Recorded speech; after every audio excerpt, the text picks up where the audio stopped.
Jadi wa kharaja bihim ilal musalla. Coba bayangkan itu. Gimana kira-kira Rasulullah mengumumkan itu? Pakai apa Rasulullah mengumumkan itu?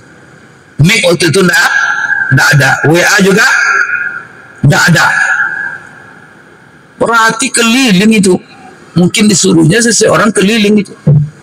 Kabarkan kepada semua orang bahwa sekarang Raja Najasyi meninggal. Kemudian disuruh kumpul oleh Rasulullah di musalla. Kumpulkan Rasulullah di musalla, maksudnya di lapangan. Setelah berkumpul mereka di lapangan, maka Rasulullah SAW fasaffa bihim. Maka Rasulullah membentuk saf-saf. Dibuatnya ayat, kalian bersaf-saf. Fakabbara alaihi arba'ah. Lalu Rasulullah melakukan solat jenazah untuk Raja Najasyi, dan dalam solat itu dia bertakbir 4 kali.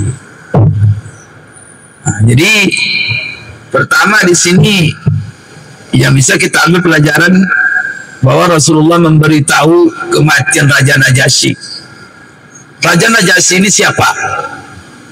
Najasyi ini adalah istilah untuk raja-raja Habasyah. Jadi ada dulu di zaman Rasulullah kerajaan Habasyah dan agamanya Kristen. Maka setiap rajanya itu digelar Najasyi namanya. Jadi kalau Raja Habasyah, Najasyi namanya. Kalau raja-raja di Mesir, itu namanya Fir'aun. Maka Fir'aun itu banyak. Fir'aun 1, Fir'aun 2, Fir'aun 3. Fir'aun Musa itu Fir'aun yang keberapa itu? Maka apakah semua Fir'aun itu yang... Ada juga Fir'aun itu yang baik katanya. Tidak semua Fir'aun, karena Fir'aun itu gelar. Gelar untuk, kalau bahasa kita kan datuk, kebanyakan datuk Raja Deko, sehingga namanya hilang. Tapi Datuk Raja Deko itu berbeda, mati satu, ganti lain, tapi gelarnya itu juga. Kan Fir'aun itu banyak, bertahan lama itu kerajaan itu. Kalau kerajaan Romawi kan orang yang besar-besar itu, ada Cina, ada Iskandaria, ada kalau di apa itu Romawi, kan kerajaan Romawi Malikur Rum. Kalau Romawi itu gelarnya Kaisar, kekaisaran Romawi. Tapi di samping Romawi ada pula kerajaan Persia. Kalau Romawi penyembah berhala, dan terakhir mereka gabung dengan Kristen, sehingga sepakat mereka menjadikan Roma sebagai kota suci. Kalau Persia,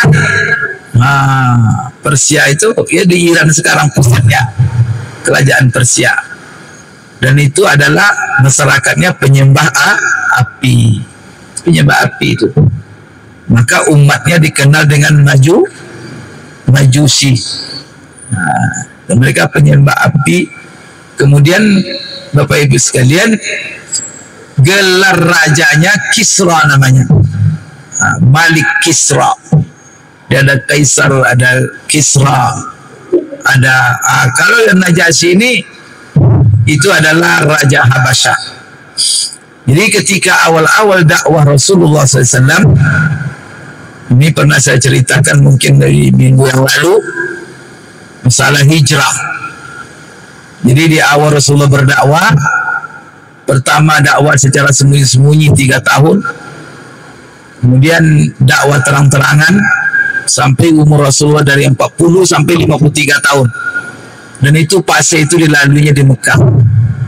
Tapi dia dalam menyebarkan Islam mendapat tantangan yang dahsyat, perlawanan yang dahsyat dari orang-orang kafir Quraisy, sehingga Rasulullah terancam.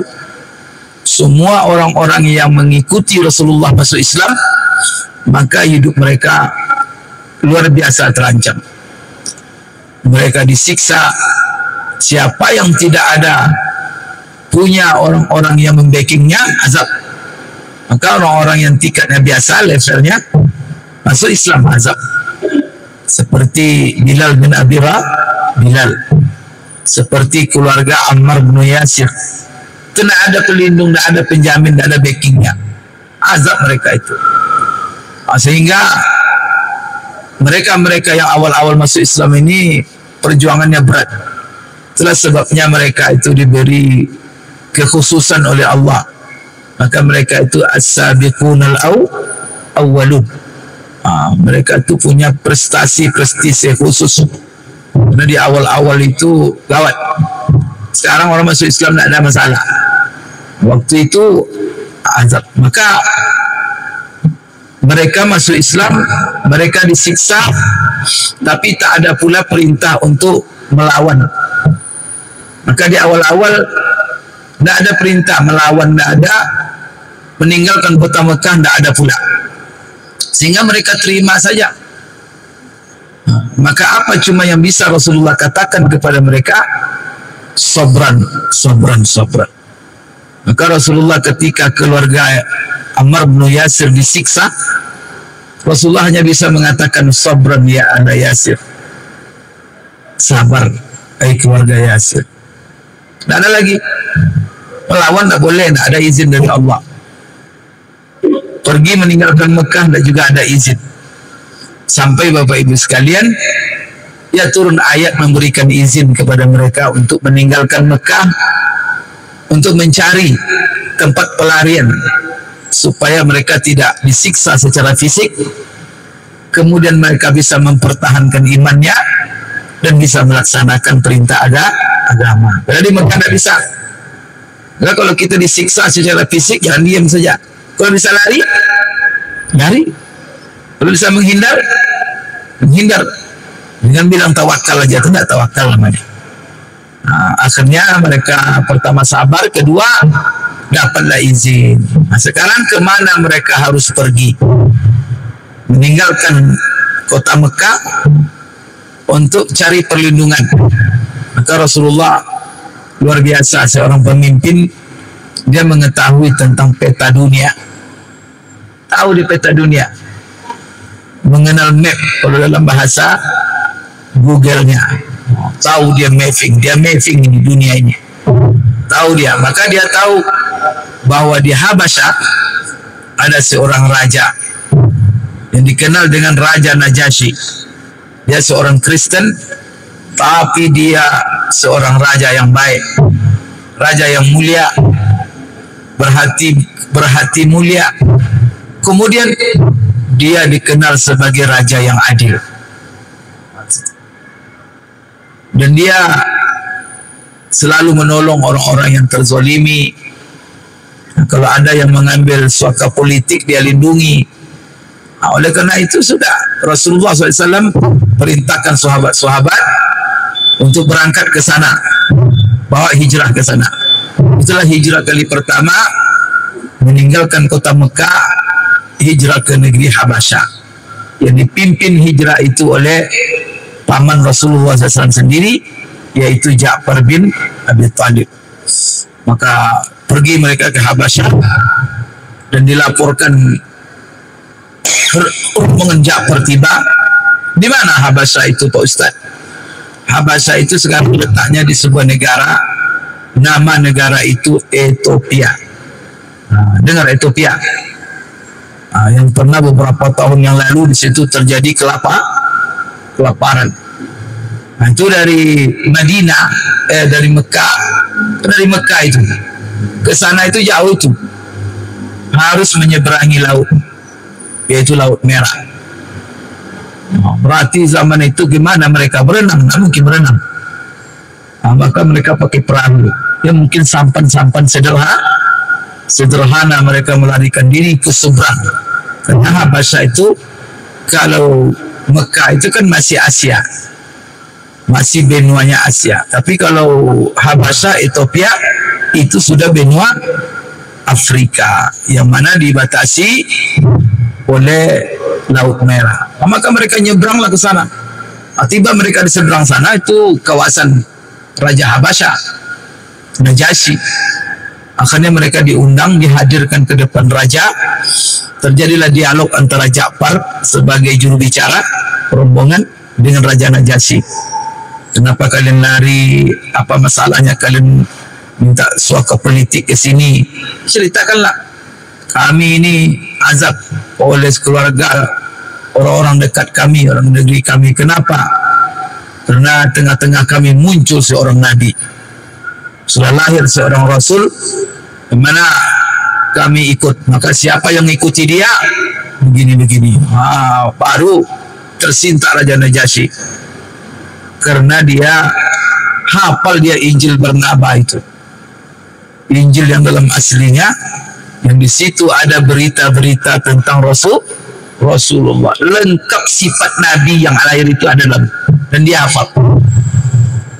Maka apa yang menjadi hafalan dia, pengetahuan dia yang disadur dari kitab Injil itu yang dia tanya satu-satu. Cocok nak? Tanyanya Ja'far satu, persis juga. Tanya satu, pas juga. Tanya satu, pas juga. Tanya, semua pertanyaannya itu cocok jawaban Ja'far dengan apa yang terkandung dalam Injil.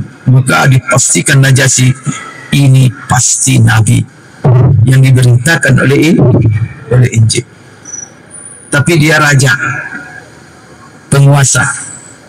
Maka kalau dia umumkan masuk Islamnya, bisa goncang kerajaan.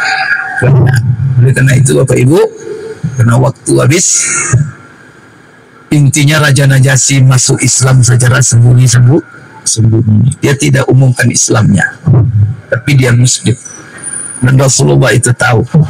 Ketika dia meninggal, maka Rasulullah SAW, kan tidak ada orang menyolat, orang tidak tahu bahwa dia Islam, tapi Rasulullah tahu.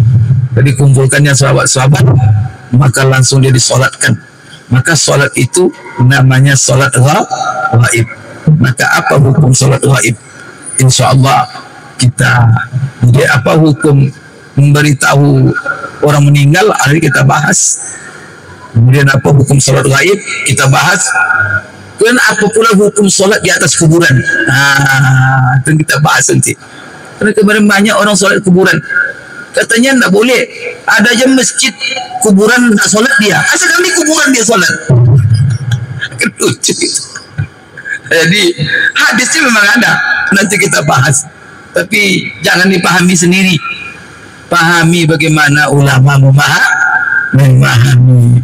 Kenapa saya sampaikan, insya Allah kita bahas pada Selasa akan datang. Aku lukuli hadza wa astaghfirullah li wa lakum. Subhanakallahumma rabbana wa bihamdik, asyhadu an la ilaha illa anta, astaghfiruka wa atubu ilaik. Assalamualaikum warahmatullahi wabarakatuh.